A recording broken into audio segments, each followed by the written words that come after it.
दोस्तों, इस कहानी की शुरुआत कुछ इस तरह से होती है। रोहन को यह कमरा सस्ता लग रहा था। बस यही वजह थी, शहर में नई नौकरी लगी थी, पीछे महंगे थे, फ्लैट दूर।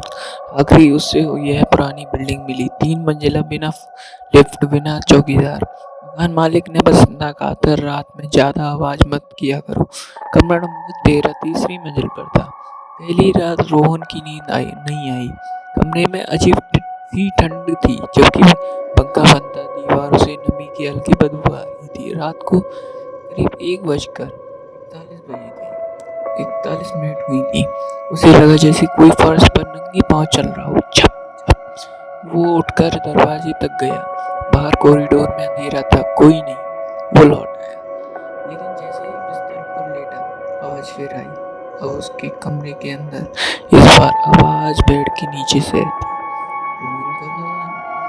रोहन का गला सूख गया। उसने मोबाइल की फ्लैश लाइट ऑन की और नीचे झांका। कुछ नहीं, बस धूप और एक था, जैसे कि किसी चीज को देर तक घसीटा गया हो। उसे रात वो सो नहीं पाया। अगले दिन ऑफिस में सब नॉर्मल था। रोहन ने सोचा कि नया कमरा है, दिमाग का वहम होगा।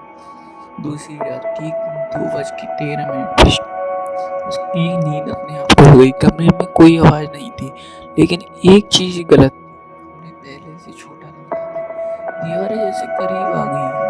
रोहन उठ बैठा, तभी अलमारी के अंदर से हल्की हल्की सी खरोचने की आवाज आई। खच खच।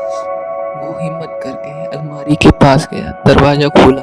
अंदर सिर्फ उसके कपड़े थे, लेकिन अलमारी की पिछली दीवार पर नाखून के निशान थे, बहुत सारे, जैसे किसी ने अंदर से निकलने की कोशिश की हो। उसी पल मोबाइल वाइब्रेट हुआ। अननोन नंबर से मैसेज आया, तू भी यहाँ बंद हो जाएगा। रोहन ने तुरंत कॉल किया। Number switch off. उसने रात काटी। तीसरी रात उसे ऊपर के कमरे में से रोने की आवाज आई। एक औरत की, धीमी टूटी हुई और सांसें बीच रोना। रोहन ऊपर गया। तीसरी मंजिल पर कमरा नंबर 13 के अलावा कोई कमरा नहीं था। छत थी, खाली थी। फिर आवाज आई उसके पीछे से, नीचे मत आना। रोहन पलटा, कोई नहीं, लेकिन सीढ़ियों पर गीले पैरों के निशान थे, जो उसके कमरे की तरफ जा रहे थे। अब रोहन डर चुका था। अगले दिन उसने मकान मालिक से पूछा। बूढ़ा आदमी कुछ देर चुप रहा, फिर बोला, तुमसे पहले भी रो रहे हैं, कहाँ गए? रोहन ने पूछा। बूढ़े ने सीधी आंखों में देखा, यही यही है। उसी रात रोहन ने कमरे छोड़ने का फैसला किया, लेकिन दरवाजा नहीं खुला। लॉक अंदर से नहीं, बंद बाहर से लगा था। लाइट बंद हो गई, मोबाइल से नेटवर्क नहीं। और तभी कमरे के कोने से एक आवाज आई, अब 13 नंबर है। कोने का अंधेरा हिलने लगा, जैसे कोई खड़ा हो। धीरे धीरे एक लंबी परछाई बाहर आई। उसके पैर उल्टे थे, घुटने पीछे मुड़े हुए थे, चेहरा जैसे जला हुआ हो और आंखें पूरी सफेद। जैसे उसने मुंह खोला, मुंह नहीं था, बस अंदर अंधेरा था। और उसी अंधेरे से कई आवाजें आई, हम सब यही हैं, अब तो भी कमरा छोटा है। रोहन पीछे हटा, दरवाजे से टकराया।